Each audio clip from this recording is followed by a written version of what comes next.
수험생 여러분 안녕하십니까? 부동산학 개론의 김하선입니다. 자, 오늘 이 시간부터는요 핵심 요약 수업을 진행해 볼까 합니다. 이미 기본적인 내용은 어느 정도 알고 있다고 보고요. 시험에 나올 만한 것을 중점적으로 수업하는 그런 내용을 가지고 설명을 해 보도록 하겠습니다. 자, 제1편 부동산 총론 부분이죠. 일단 총론 파트는 크게 부동산학의 기초 부분, 또 개념 및 분류, 또 부동산 특성 등으로 구분해 볼 수가 있는데 전통적인 출제 경향, 패턴을 놓고 본다면 부동산의 개념 및 분류 파트에서 두 문제 정도, 부동산 특성 파트에서 한 문제 정도가 출제가 되기 때문에 종합하여 세 문제 정도가 균질적으로 출제되는 파트라고 보시면 되겠습니다. 자, 가장 먼저 부동산학의 기초 파트는 부동산학의 의의라든지 학문적 성격, 또 부동산학의 연구 대상, 접근 방법, 일반 원칙, 이념 이런 것들을 가지고 모여있는 파트가 부동산학의 기초 부분이죠.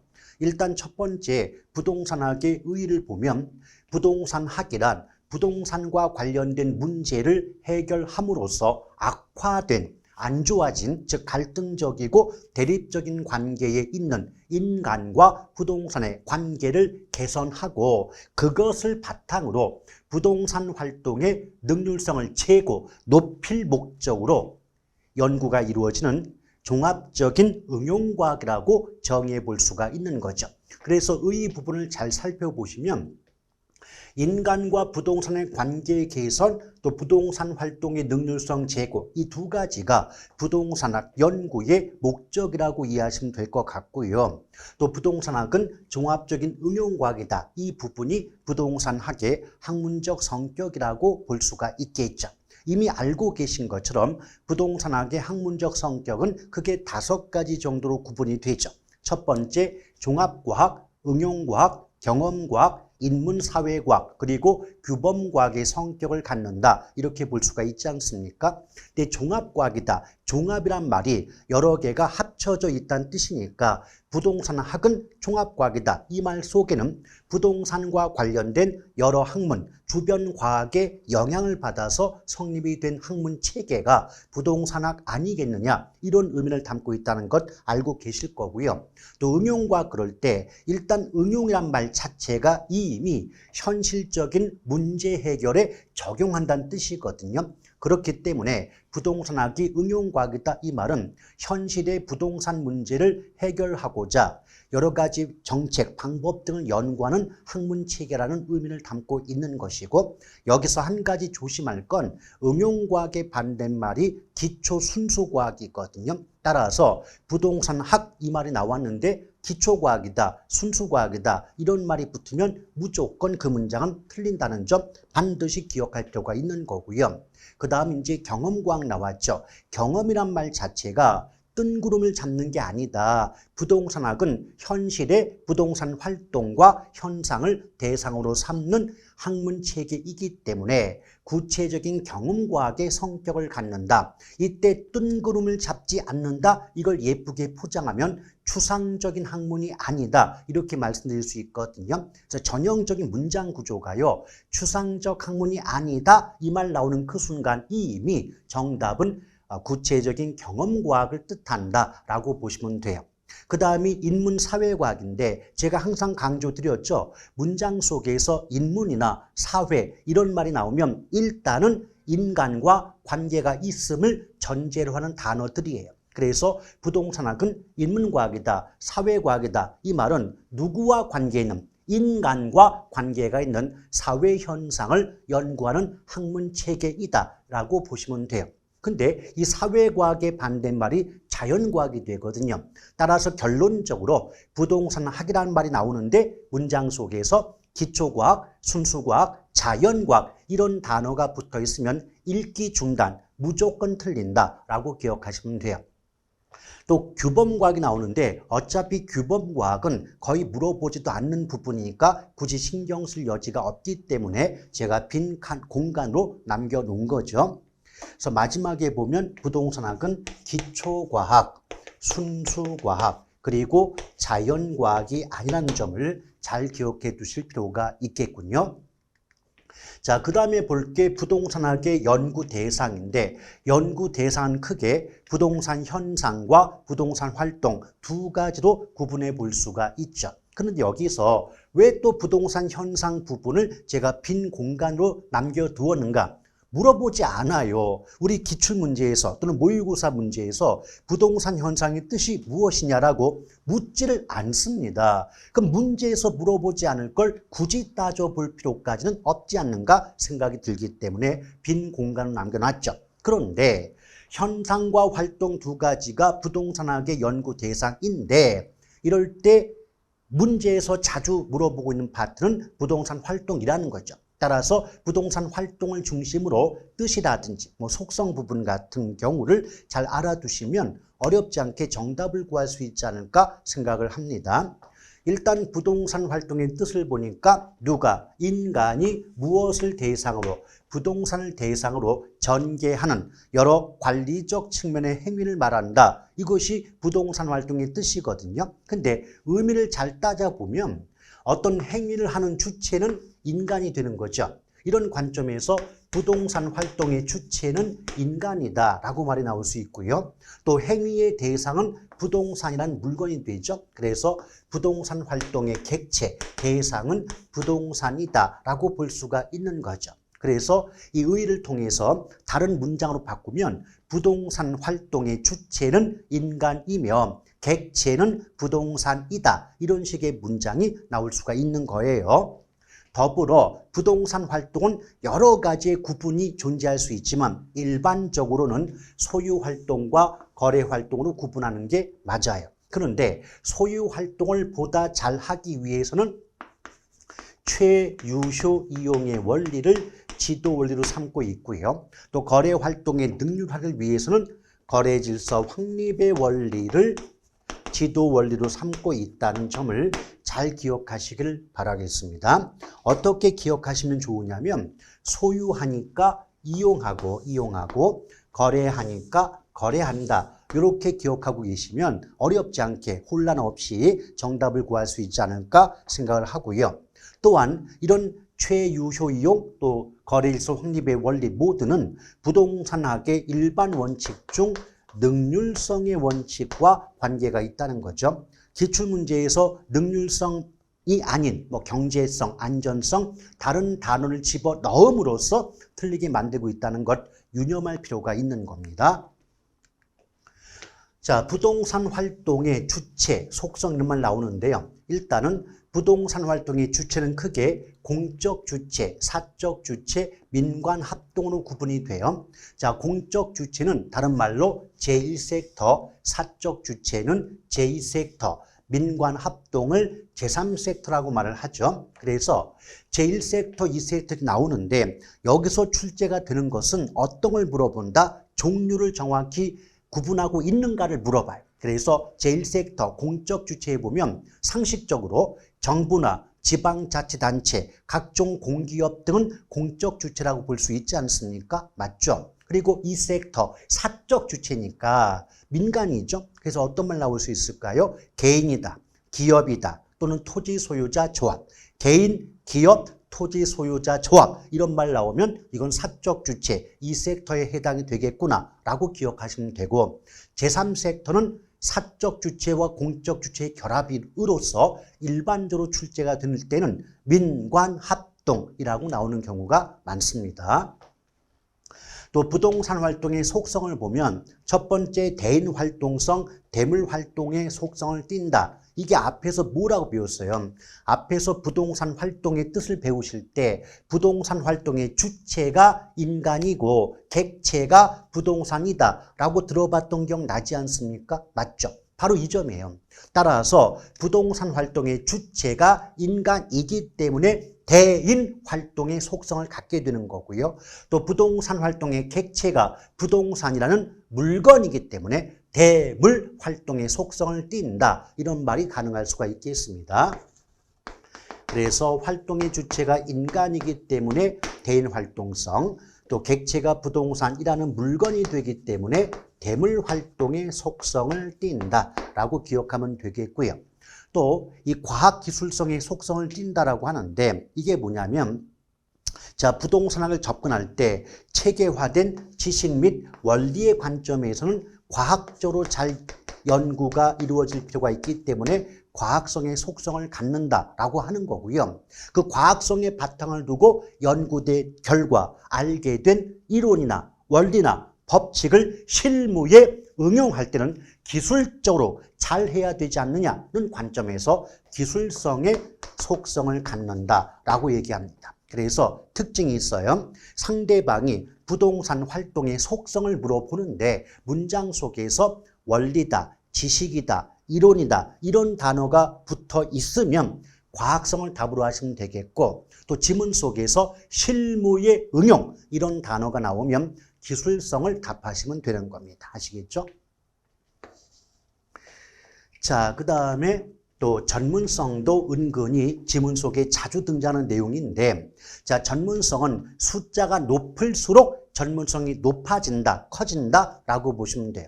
자, 1차, 2차, 3차 나왔는데 그렇다면 1차가 가장 전문성이 낮은 것이고 가장 숫자가 높은 3차가 전문성이 가장 높다라고 볼 수 있지 않겠습니까? 맞죠? 그래서 1차 수준의 전문성은 일반인에 의해서 이루어지는 어떤 활동을 우리가 1차 수준의 전문성 이렇게 얘기합니다. 단적인 예로 어떤 토지나 건물 등의 가치가 얼마인가를 평가하고 판정하는 작업을 감정평가한다고 얘기하죠. 그런데 지나가던 초등학생이, 즉 부동산과 전혀 관계가 없는 지나가던 초등학생이 어떤 건물의 값어치를 얼마로 평가한다면 누구도 그 말을 믿어주지 않을 겁니다. 신뢰성이 전혀 없겠죠. 이런 경우가 1차 수준의 전문성이다. 한마디로 비전문가에 의한 활동은 1차라고 보시면 돼요.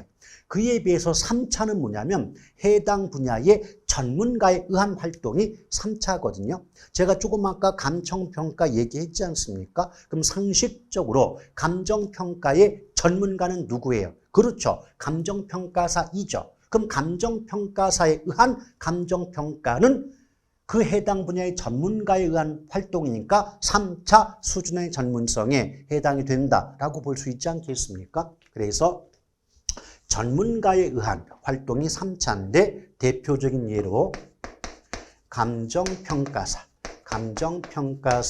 의한 감정평가 활동은 3차 수준의 전문성이라고 볼 수가 있겠죠. 근데 보통 자주 물어보는 게 2차거든요. 왜냐하면 2차 수준의 전문성은 부동산을 일상 업무로 다루기는 하는 사람이죠. 그런데 해당 분야의 전문가는 아닌 경우가 2차라고 보시면 돼요. 단적인 예로 우리 공인중개사는 분명히 부동산을 일상 업무로 다루는 사람 맞아요. 그러나 감정평가 분야의 전문가는 아니지 않습니까? 맞죠? 그래서 공인중개사에 의한 감정평가는 해당 분야의 전문가가 아니기 때문에 2차다라고 보시면 되겠고 하나 더 추가한다면 과세, 세금을 부과하기 위해서 세무공무원이 행하는 감정평가 역시도 2차 수준의 전문성에 해당이 된다라고 잘 기억해 두시길 바랍니다. 과거 기출문제에서 이 과세를 위한 세무공무원의 감정평가를 써놓고 2차라고 해야 되는데 3차 수준의 전문성이라고 하는 바람에 틀렸던 문제도 있는 거예요. 그 다음 윤리성 나오죠. 윤리성도 원래 기본서에 보면 대단히 복잡한 말들이 적혀 있지만 전혀 필요가 없다 그랬습니다. 실제 윤리성과 관련돼서는 한 가지만 기억하면 돼요. 윤리성은 중개업자뿐 아니라 누구에게도 사는 쪽 파는 쪽 합해서 거래 당사자에게도 높은 윤리성이 요구된다는 점 꼭 기억해 둘 필요가 있죠. 그래서 부동산 중개업자뿐 아니라 거래 당사자 모두에게 요구되는 게 윤리성이다라고 보시면 돼요. 그것 이외에 부동산 활동은 임장활동, 정보활동의 속성을 갖는다. 이건 나중에 배우시게 될 때 부동산 특성을 보시다 보면 부동성이라는 특성이 있거든요. 즉 부동성 때문에 지리적 위치가 고정되어 있죠. 위치가 고정되어 있다 보니까 토지가 있는 현장까지 사람이 이동할 수밖에 없기 때문에 임장활동 및 정보활동이 요구된다. 그 결과 부동산 활동 역시도 임장활동성, 정보활동의 속성을 띈다라고 볼 수가 있는 거고요. 또 공간활동성인데 이 부동산의 개념을 배우다 보면 복합 개념이란 말이 나와요. 복합 개념은 기술, 이 기술을 다른 말로 물리적 개념이라고 하는데 기술 또는 물리적 개념, 경제, 법률적 측면, 법경기, 법률, 경제, 기술이라는 3대 측면을 종합적으로 고려하는 사고방식을 복합 개념 이렇게 말할 수 있거든요. 그랬을 때 그 물리 또는 기술적 개념의 부동산에는 공자, 위환, 공간, 자연, 위치, 환경 세 가지가 포함이 됩니다. 그럴 때 그 공간으로서의 부동산의 성격상 우리 부동산은 공간으로 구성되어 있다는 거죠. 보다 구체적으로 따져본다면 수평 공간인 지표 공간과 상하 수직 공간으로 구성이 된다는 거죠. 이때 수평 공간과 수직 공간의 합을 3차원적 입체 공간으로 구성된다라고 얘기해요. 그러면 부동산 자체가 공간으로 구성되어 있다 보니 그 부동산을 대상으로 이루어지는 활동 역시도 공간 활동의 속성을 가질 수밖에 없지 않겠느냐라고 이해하시면 되겠습니다. 이것 이외에 배려의 장기성, 복합 개념, 사회 공공성, 사익성 등의 속성을 띈다. 가볍게 참고 삼아 알아두시면 충분한 거고요. 아시겠죠? 그 다음 부동산업의 분류를 보면 분류 파트도 가끔씩 출제가 되고 있는 부분이죠. 일단 부동산업은 크게 부동산 임대 및 공급업과 부동산 관련 서비스업으로 구분이 돼요. 근데 임대 및 공급업은 제목 자체가 임대와 공급이 들어가 있지 않습니까? 맞죠? 그래서 그걸 다시 구분하면 부동산 임대업과 개발 및 공급업으로 구분이 되는 거죠. 그래서 이 종류를 확실하게 외우기 어려우신 분들은 특징만 잡으세요. 일단 크게 구분하면 부동산업은 임대 및 공급업과 관련 서비스업으로 구분되는 건 보이시죠?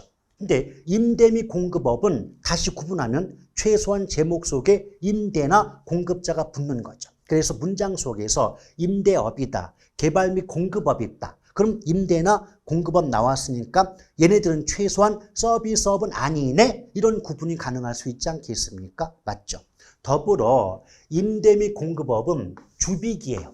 주거, 비주거, 기타, 주거, 비주거, 기타로 구분되죠. 그런데 관련 서비스업의 부동산 관리업은 주거용과 비주거용의 구분에 있어도 기타 부동산 관리업이 없지 않습니까? 이 차이점을 잘 기억할 필요가 있습니다. 자, 기타 부동산 관리업은 없다. 다시 한번 구분할게요. 비교합니다. 임대업이나 개발 및 공급업은 주비기, 주거, 비주거, 기타의 구분이 있는데 관리업은 주거용과 비주거용만 있을 뿐이지 기타 부동산 관리업은 없다는 차이점 꼭 구분하시길 바라겠고요. 또 중개, 자문 및 감정평가를 보면 또 중개자 나왔죠? 그리고 자문자 붙었죠? 또 감정평가 나오지 않습니까? 그럼 제목 그대로 가장 작은 분류 속에도 포함이 된다라고 보시면 되는데 한 가지 또 조심할 건 투자, 자문업은 있어도 투자업이나 금융업 이런 말은 없지 않습니까? 표를 보시면 벌써 보이지 않습니까? 맞죠? 그래서 투자 자문업은 있어도 투자업이나 금융업은 없다는 차이점 꼭 기억하신다면 정말 어렵지 않게 2.5점을 얻을 수가 있지 않을까 생각이 돼요. 또 부동산학의 연구 분야는 크게 이론 분야와 실무 분야 구분되지만 그렇게까지 구분할 필요는 없는 거고요. 실제 시험에 한 번 물어본 게 부동산의 결정 분야와 결정 지원 분야 차이점, 어떤 종류가 들어가느냐 구분하고 있는가를 물어본 바가 있습니다. 이건 내용 물어보는 게 아니라 종류를 물어보니까 한 글자씩 따서 암기만 해두어도 충분히 정답을 구할 수가 있는데요. 일단 부동산 결정 분야는 투개금정, 결정 지원 분야는 마관상평, 네 글자 꼭 기억하시면 됩니다. 투자, 개발, 금융, 정책은 부동산 결정 분야고요. 마케팅, 관리, 상담, 감정평가는 부동산 결정 지원 분야에 속한다. 가끔 가다가 결정 분야와 결정 지원 분야 종류를 섞어놓고 이거 마저 틀려 구분할 수 있겠냐라고 물어보는 경우 있는 거니까 잘 기억하시길 바랍니다. 자, 부동산학의 3대 측면, 줄여서 복합 개념인데 제가 예전에 뭐 강조했어요? 부동산학의 가장 첫 번째 총론부터 마지막 감정평가론까지 끊임없이 등장하는 단어 중에 하나가 복합 개념이다. 근데 어느 파트를 불문하고 복합 개념 이 말 나오면 법률, 경제, 기술, 법경기 3대 측면을 종합적으로 고려한다라고 이해하신다면 어렵지 않게 정리할 수가 있는 거죠. 여기 보면 이제 기술적 측면, 경제적 측면, 법률적 측면 나오는데 내용까지는 구분할 필요 없는 거고 내용은 기억하지 마세요. 단순히 3대 측면, 복합 개념 이 말 나오면 법률, 경제, 기술적 측면을 묶었다라고 보시면 돼요. 그런데 내용 구분은 필요가 없지만 살짝쿵 구조를 따져보면 기술적 측면은 외부에서 형태가 보이기 때문에 유형적 측면으로 구분해 볼 수가 있는 거고요. 경제나 법률적 측면은 형태가 보이지 않는다는 관점에서 무형적 측면으로 구분이 된다. 이 정도만 익혀두신다면 어렵지 않아요. 다시 한번 들어가 볼까요? 복합 개념, 다른 말로 부동산학의 3대 측면 중 기술 또는 물리적 측면은 유형적 측면, 법률과 경제적 측면은 무형적 측면으로 구분할 수가 있다라고 해야 되지. 근데 실제 기출문제에서 기술과 경제를 묶어놓고 유형적 측면을 하는 바람에 틀렸던 문제도 있다는 거 조심하실 필요가 있죠. 그럼 구체적으로 복합 개념의 부동산 나오지 않습니까? 이 부분이 바로 이제 부동산의 개념 및 분류 파트인데 일단 부동산의 개념 그러면 복합 개념이 나올 수밖에 없어요. 여기서 이 복합 개념 이 말은 다르게 바꾸면 복합적 이렇게 말을 바꿀 수 있거든요. 따라서 복합 개념의 부동산과 복합적 부동산은 모두 같은 의미라고 이해하시면 될 것 같습니다. 또한 앞서 이미 보셨지만 복합 개념이니까 물리, 경제, 법률 3대 측면이 함께 고려가 될 수밖에 없는 거죠. 그런데 이때 물리적 개념은 다른 말로 기술적 개념이라고 바꿔볼 수가 있지 않겠습니까? 더불어 구체적으로 어떤 것들이 기술 또는 물리적 개념에 포함이 되겠는가? 공자, 위환, 공간, 자연, 위치, 환경으로서의 부동산은 바로 기술 또는 물리적 개념의 부동산에 포함이 된다는 내용 잘 기억할 필요가 있는 거죠. 근데 기출문제나 모의고사를 보면 이 공자, 위환 중에 한두 가지를 법률이나 경제에 섞어놓고 그 문장 자체를 틀리게 만드는 경우가 종종 있다 보니까 마음 푹 놓으시고 공자, 위환 정확히 기억하시고 얘네들은 무조건 기술이야, 물리적 측면이야 라고 익혀두신다면 어렵지 않게 정답 구분할 수 있어요. 근데 이 중에서 공간으로서의 부동산이 출제 가능성이 가장 높다라고 보시면 됩니다.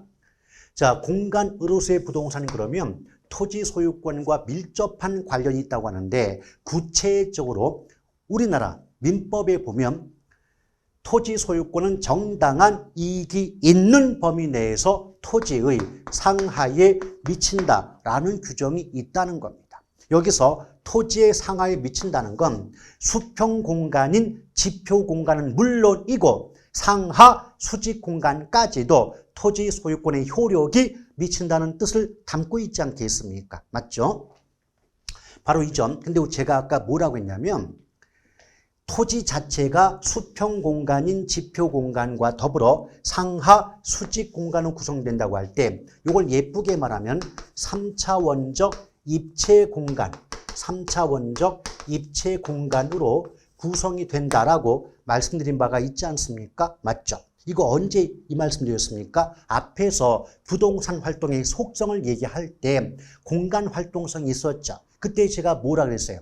부동산은 수평 공간과 상하 수직 공간의 합, 즉 3차원의 입체 공간으로 구성되어 있기 때문에 부동산 활동 역시도 공간 활동의 속성을 갖는다라고 얘기 드린 바가 있지 않습니까? 그게 다시 한번 반복이 되는 거예요. 그러면 여기서 분명히 민법 조문에서 정당한 이익의 범위 내에서 토지 소유권이 토지의 상하에 미친다. 이 상하에 미친다는 말을 다르게 바꾸면 우리나라 민법에서는 토지 소유권의 3차원의 입체 공간적 효력을 인정하고 있다. 이런 식으로 문장을 바꿔낸 적도 있다는 겁니다. 아시겠죠? 또한 이제 부동산 자체가 공간으로 구성되어 있는데 각각의 공간마다 별도의 권리와 이익이 존재하고 있다는 겁니다. 우리 조금 아까 보시면요. 부동산 자체가 수평 공간과 상하 수직 공간의 합으로 구성되었다. 이해되시죠? 근데 수평 공간이 결국은 지표 공간이고 지표 공간과 관련된 권리를 지표권이라고 하지 않겠습니까? 맞죠? 근데 지표권의 구체적 내용은요. 경작권이라든지 건축권 그리고 용수권 등으로 구분해 볼 수가 있죠. 물론 구체적인 권리의 내용을 물어보는 경우는 전혀 없는 거니까 굳이 부담 갖지 마시고요. 다만 건축권, 경작권, 용수권 이런 말들이 나오게 되면 이거 부동산 공간으로서의 어떤 권리 중에서 지표 공간과 관련된 지표권의 내용이야. 이 정도는 알아둘 필요가 있지 않겠나 생각이 드는 거고요. 자, 상하 수직 공간 중에서 상부 공간과 하부 공간 나올 수 있죠. 물론 이때 상부 공간을 다른 말로 공중 공간이라고 하고 또 공중 공간과 관련된 권리이기 때문에 공중권이라고 하겠죠. 이때 공중권은요, 크게 사적 공중권과 공적 공중권이 구분이 되고요. 또 사적 공중권은 예컨대 일조권이나 조망권 등이 대표적인 반면 공적 공중권은 전파 발차권, 줄여서 전파권, 또 항공기 이착륙권, 줄여서 항공권 등으로 구분해 볼 수가 있어요. 그런데 생각해 보세요. 토지 소유권 자체가 민법상 권리고요. 민법은 법을 구분함에 있어서 사법에 속하지 않습니까? 맞죠? 따라서 토지 소유권은 사법상 권리거든요. 사법상 권리니까 공적 공중권, 공권에는 소유권의 효력이 미칠 수가 없다는 겁니다. 다시 말하면 전파권, 항공권 등은 공적 공중권이기 때문에 사권인 토지 소유권의 효력이 미칠 수 없다라고 기억해 두시면 좋겠고요. 또한 이런 공중공간의 활용 방안을 우리가 배워본 적이 있죠. 자, 공중공간의 활용 방안 그러면 어떤 게 있어요?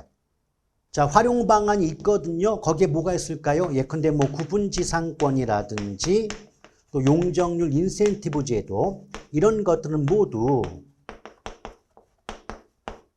자, 공중공간의 활용 방안에 해당이 된다라고 기억하시면 충분히 정답 구할 수 있고요. 자, 하부 공간을 다른 말로 지하 공간 그러고 권리니까 지하권 또는 지중권이라는 말을 쓰기도 합니다. 근데 지하권의 경우는 다른 거 필요 없고요. 뭐 한계 심도의 개념이라든가 또 지하에 미채굴된 광물자원, 미채굴된 광물자원은 광업권의 객체가 돼요. 광업권의 객체가 된다는 건 곧 다시 말하면 토지 소유권의 효력이 미치지 못한다. 이 정도는 함께 기억해 둘 필요가 있겠습니다. 따라서 앞서 얘기한 것처럼 부동산 활동은 두 가지 특성, 공간 활동의 성격을 갖고 또 부동산 업도 공간업의 성격을 갖는다. 이런 식의 말이 나올 수가 있는 거고요. 아시겠죠? 또 경제적 개념은 별도의 내용까지 필요가 없고요. 그냥 자자생소품 5글자만 기억해 주시면 되겠네요. 즉 부동산은 자산, 자본, 생산 요소, 소비재, 상품으로서의 부동산 이 말 나오면 복합 개념 3대 측면 중 경제적 개념의 구분이다. 그 정도만 기억하시고요. 또 부동산 소비재 나왔는데 부동산 자체는 생산재이면서 즉 토지는 생산재이면서 소비재의 양면성을 갖는다라는 정도로 기억하신다면 보다 쉽게 정답을 고를 수 있지 않을까 생각합니다. 자, 가장 중요한 게 법률적 개념이죠. 왜? 법률적 개념이 양이 되게 많기 때문에 많은 내용을 물어볼 수가 있죠. 일단 법률적 개념의 부동산은 협의, 좁은 의미의 부동산과 광의, 넓은 의미의 부동산으로 구분이 됩니다. 그러면 내용을 해석하기 전에 문장 속에서 협의의 부동산, 광의의 부동산 이 말이 나오는 그 순간 이미 복합 개념 중 법률적 측면의 구분이라고 볼 수가 있는 거죠. 그럼 좁은 의미의 부동산은 결국 민법상 부동산이고 민법에서는 토지 및 그 정착물은 부동산이라는 규정이 있다는 거죠. 이때 가장 많이 물어보는 게 바로 정착물의 뜻이 뭐냐고 물어보거든요. 일단 정착물은요, 토지 등에 항구적으로 부착이 됨으로써 부동산으로 성격이 바뀐 물건이다. 이렇게 문장이 나오는 경우도 있을 거고 나중에 다시 한번 반복하겠지만 또 문장을 바꿨을 때 정착물이란 토지 등에 부착되어 지속적, 계속적으로 사용함이 사회 경제적으로 타당하다고 인정되는 물건을 말한다. 이런 식으로 출제가 되는 경우도 있습니다. 그건 조금 있다가 정착물에 대한 내용 나올 때 보다 구체적으로 설명을 드려보도록 할게요. 그리고 광의, 넓은 의미의 부동산은 당연히 좁은 의미의 부동산에다가 준부동산이 포함된 개념이라고 보시면 되는데 그럼 준부동산 뜻이 뭐냐? 우리 수업할 때 어떻게 배웠죠? 부동산 앞에 준자가 붙었잖아요. 그렇죠? 그럼 원래 준이라는 글자는 어떤 뜻이다? 원래는 그것이 아니지만 그런 것처럼 간주하고 취급해 줄 때 준자를 붙여준다고 배웠던 기억 나시죠? 준공무원 같은 경우. 따라서 준자가 붙었으니까 준부동산은 본질적으로는 부동산이 아니지만 어떤 이유 때문에 부동산처럼 취급해 주는 경우를 뜻한다라고 이해하시면 되겠죠. 이걸 보다 예쁘게 포장하면 준부동산이란 등기 등록의 공시수단을 갖춤으로써 부동산에 준하여 취급되는 특정의 동산 등을 말한다라고 출제하고 있는 겁니다. 따라서 준부동산 어떤 이유 때문에? 그렇죠. 등기 등록의 공시수단을 갖추었습니다. 구비함으로써 부동산에 준하여, 자, 부동산에 준하여 취급되는 특정의 동산 등을 말한다 라고 꼭 기억해 주실 필요가 있겠습니다. 자, 네 번째, 이게 복합부동산이죠. 자, 복합부동산은요, 한마디로 말하면 토지와 건물의 결합이라고 보시면 돼요. 여러분 알고 계시겠지만 우리나라 법률 체계에서는 땅과 땅 위에 세워진 건물을 하나의 물건으로 봅니까? 서로 다른 두 개의 물건으로 봅니까? 당연히 서로 다른 두 개의 물건을 보고 있지 않습니까? 맞죠? 그러면 법률적으로는 서로 다른 두 개의 물건이 결합하여 일체로, 즉 하나의 물건처럼 이용되거나 거래되는 경우를 복합부동산이라 한다라고 얘기할 수 있는 거죠. 이걸 보다 예쁘게 포장하면 서로 다른 두 개의 물건이 각각 독립하여 부동산 거래의 객체가 또는 부동산 활동의 객체가 되면서도 용도 기능적인 면에서 동일 또는 유사하여 부동산 활동의 대상으로 삼을 때 이를 복합부동산이라 한다라는 식으로 문장이 바뀔 수도 있습니다. 따라서 기억번 법률적으로 별개의 물건인 토지와 건물은 독립된 거래 객체, 따로따로 거래의 대상이 되면서도 부동산 활동에 있어서 하나의 결합된 상태로 다루어져 부동산 활동의 대상이 되는 경우를 뭐라고 합니까? 복합부동산. 자, 문장은 좀 어렵게 보이고 예뻐 보이지만 본질을 따져보면 토지와 건물이 결합해서 일체로 부동산 활동의 대상으로 삼는 경우가 복합부동산인데 일체로 이 말의 의미는 뭐다? 하나의 물건처럼 취급된다라고 보시면 되는 거예요. 그리고 이런 복합부동산은 감정평가할 때 따로 평가하는 게 아니라 일체로 하나의 물건으로 평가하기 때문에 일괄하여 평가한다는 게 감정평가에 관한 규칙의 규정입니다. 그러므로 복합부동산 나오면 감정평가는 일괄평가라는 말이 나올 수밖에 없는 거예요. 그리고 부동산학의 접근 방법이 나오죠. 자, 접근 방법은요. 종합식, 의사결정식, 분산식, 행태과학식 이렇게 여러 가지 접근 방법이 존재하지만 어차피 우리 시험에 나올 만한 건 종합식과 의사결정식밖에 없기 때문에 나머지는 종류 정도로만 알아두시자. 분산식, 중점식, 행태과학적 접근 방법이란 것도 있다. 그 정도만. 그리고 종합이란 말은 여러 가지를 합했다는 의미가 되니까 법률, 경제, 기술 잠깐 끊어볼게요. 우리 조금 아까 어느 파트를 불문하고 법률, 경제, 기술 줄여서 법경기 이 3대 측면을 고려한다라고 나오면 이거 묶었을 때 복합 개념이라고 했던 거 기억나시죠? 따라서 3대 측면을 고려하니까 뒤에 붙을 말은 복합 개념이죠. 으로 접근한다. 그 다음 무슨 시스템 이런 식의 단어가 붙게 되면 종합식 접근법을 답으로 하시면 되겠고 또 과거 기출문제가 어떻게 출제가 된 바가 있냐면 우리나라에서 부동산학을 단기간에 즉 짧은 시간에 정착시키는데 기여한 접근 방법이 뭐냐라고 물어봐서 곧바로 정답이 종합식 접근법이었던 문제도 있었다는 겁니다. 아시겠죠? 또 의사결정식 접근법은요. 인간은 합리적 존재라고 하는 거죠. 인간은 합리적 존재고 자기 이윤의 극대화를 목표로 행동한다는 가정에 바탕을 두고 접근하는 방법이 의사결정식이다. 그래서 이것도 마찬가지예요. 특정 단어나 문장이 나오면 무엇이 답이다. 이런 구조가 성립되는 부분이다 보니까 상대방이 물어봐요. 접근 방법 물어봤습니다. 근데 문장 속에서 인간은 합리적 존재 또는 자기 이윤의 극대화 이런 식의 말이 나오면 읽기 중단. 정답 뭐라고요? 의사결정식을 답으로 하시면 된다. 아시겠죠?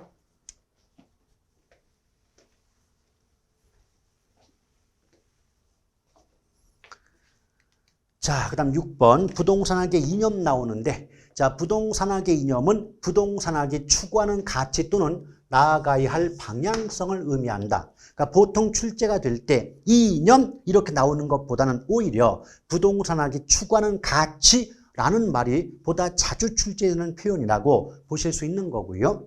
이때 원래는 일반 이념과 지도 이념이 구분이 되지만 지도 이념 부분은 우리 시험에 출제가 안 되고 있어요. 그래서 일반 이념 위주로 학습하시면 충분한데 일반 이념은 크게 효율성, 형평성, 합법성의 세 가지 이념으로 구분해 볼 수가 있습니다. 일단 효율성은요. 자, 최소 비용, 최대 효과의 원리인데 이런 거 필요 없고요. 효율성은 크게 민간 부문에서 중시가 되죠. 물론 민간 이 말 대신에 사적 부문이라고 말을 바꿔도 상관이 없고요. 당연히 민간 또는 사적과 관련이 있는 이익은 사익이 되겠죠. 그래서 사익과 관계가 있다라고 보시면 돼요. 더불어 형평성은 당연히 정부 부문. 자, 정부라는 말 대신에 공공 부문이라고 말을 바꿔도 상관이 없을 거고 당연히 공익과 관계가 있을 거랍니다. 그럼 생각해 보세요. 기본적 성격이 사익과 공익은 서로 충돌할 수밖에 없거든요. 자, 사익을 지나치게 강조하다 보면 공익이 무시당할 수밖에 없는 거고 또 반대로 공익을 너무 강조하다 보면 사익이 희생당할 수밖에 없지 않겠습니까? 맞죠? 그런 관계 때문에 그런 이유 때문에 사익과 공익은 적절한 조화에 도모가 어려운 상충 관계에 있다는 거예요. 그런데 사익과 공익이 상호 충돌 관계에 있다? 이 말을 이념으로 연결시키면 부동산학의 이념 중에서도 효율성과 형평성은 역시 상충 관계에 있다라고 볼 수가 있는 거죠. 이럴 때 서로 충돌하고 대립적 관계는 공익과 사익의 적절한 조화 또는 효율성과 형평성의 원리를 조화시키는 이념으로 작용하는 게 합법성이다. 다시 말하면 공익을 추구하건 사익을 추구하건 합법, 법이 인정하는 태도 내에서 이루어진다면 허용될 수 있지 않느냐라는 관점이죠. 그래서 합법성 이념은 상충, 즉 상호 충돌 관계에 있는 공익과 사익의 적절한 조화를 도모하는 원리다. 또는 상호 충돌 관계에 있는 효율성과 형평성의 이념의 조화를 도모하는 원리로 작용한다. 이런 식으로 출제가 될 수 있는 겁니다. 아시겠죠? 자, 부동산 분류가 나왔죠. 자, 부동산 분류를 보시기 전에 여기까지 배웠던 내용을 가볍게 우리 교재를 통해서 확인해보고 넘어갈게요. 일단 여러분 요약집 보시면 10페이지에 부동산학의 기초 개념 해놓고 학문적 정의 부분 나와 있죠. 자, 그래서 뭐 1번부터 3번까지 여러 가지 그 정의 부분 나와 있는데 공통적인 단어가 종합적인 응용과학이다. 이 말이 공통적으로 나와 있는 것을 확인할 수 있지 않습니까? 더불어 가로 2번에 보면 학문적 성격에서 사회과학이다. 그리고 뭐 응용과학, 종합과학 쭉 나와 있고 그 내용에 대해서 설명하고 있는 거죠. 오른쪽 넘어오시면 가로 3번에 연구 대상 첫 번째 줄 부동산 활동과 부동산 현상 나와 있는 거고요. 또 가로 4번에 보면 부동산업의 분류표. 그래서 부동산업은 크게 임대 및 공급업과 관련 서비스업으로 구분이 되고 임대 및 공급업은 제목 속에 임대와 공급자가 있으니까 그걸 다시 구분할 때도 임대와 공급자가 있다고 보시면 돼요. 구체적으로 부동산 임대업 있죠. 또 개발 및 공급업 구분이 되고 있죠. 그리고 관련 서비스업은 임대, 개발, 공급을 제외한 나머지 말이 나와요. 그래서 구체적으로 부동산 관리업이라든지 중개, 자문, 감정평가업이 관련 서비스업에 포함된다. 근데 여기서 또 한 가지 조심할 것은 임대 및 개발 공급업 부분은 주비기, 주거, 비주거, 기타의 구분이 있지만 관리업에는 주비까지만 있고 기타 부동산 관리업은 없다는 차이점 조심할 거고요.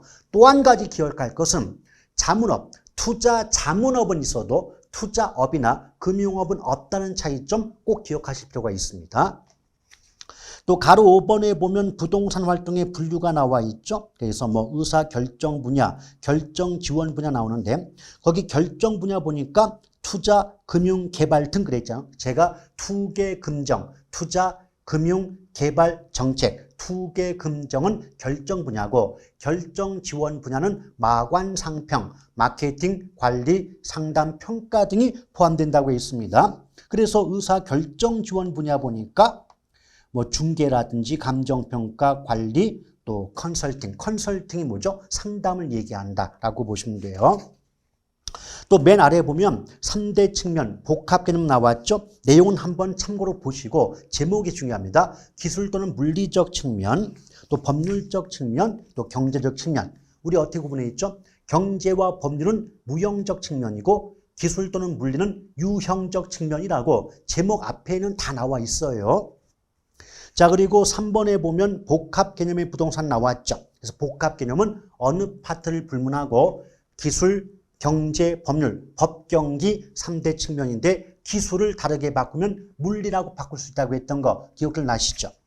그럼 가로 1번에 물리적 개념 나오니까 공자위관, 제가 공간, 자연, 위치, 환경 네 글자는 물리적 개념. 그리고 경제적 개념은 자자생소품, 자산, 자본, 생산 요소, 소비재 상품인데 이때 토지는 생산재이면서 소비재의 양면성을 갖는다는 차이점 꼭 기억하시길 바랍니다. 자, 그 다음에 오른쪽 넘어오시면 법률적 개념의 부동산 나왔죠. 일단은 협의와 광해 부동산 구분되고요. 협의의 부동산은 민법상 부동산으로서 구체적으로는 토지 및 정착물이 속하고요. 또 정착물의 뜻 어떻게 배웠죠? 토지 등에 부착되어 지속적, 계속적으로 사용됨이 사회 경제적으로 타당하다고 인정되는 물건 또는 뭐 토지 등에 항구적으로 부착되어 부동산화한 물건을 말한다. 문장은 얼마든지 바꿔줄 수가 있습니다. 그 다음에 광의 부동산은 협의의 부동산에다가 준부동산까지 결합된 개념이라고 배웠고요.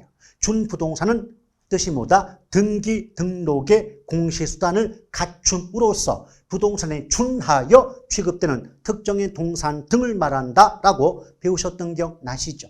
그리고 그 아래 복합부동산은 한마디로 토지와 건물의 결합이다. 법률적으로는 서로 독립된 거래의 객체가 되는 토지와 건물이 결합하여 일체로 이용 거래되는 경우를 또는 일체로 부동산 활동의 대상으로 인식되는 때 우리는 복합부동산이라고 할 것이고 복합부동산은 감정평가실, 일괄평가의 대상이 된다라고 했던 거 기억나실 겁니다. 맞죠? 또 그 뒤에 보면 접근 방법 나왔죠. 접근 방법은 그게 종합식, 의사결정식, 그것 이외에 분산, 중점, 행태과학적 접근법도 있지만 시험에 나오지 않았다. 자, 부동산학의 이념 나왔습니다. 자, 이념 부분 어떻게 배웠죠? 일반 이념과 지도 이념 구분된다. 그런데 지도 이념 출제 안 된다. 그럼 일반 이념은 효율성, 형평성, 합법성. 근데 효율성은 사적 부문, 민간 부문에서 중시가 되고 당연히 사익과 연결, 또 형평성은 공공 또는 정부 부문에 관련이 있고 공익과 연결. 근데 공익과 사익은 상호 충돌 관계에 있다. 이 말을 바꾸면 효율성과 형평성의 원리도 상충 관계에 있다. 이것을 적절한 조화를 도모하는 원리가 합법성 이념이다. 여기까지 배우셨습니다. 자, 그래서 부동산의 분류 파트는요, 다음 시간으로 이어가도록 하겠습니다.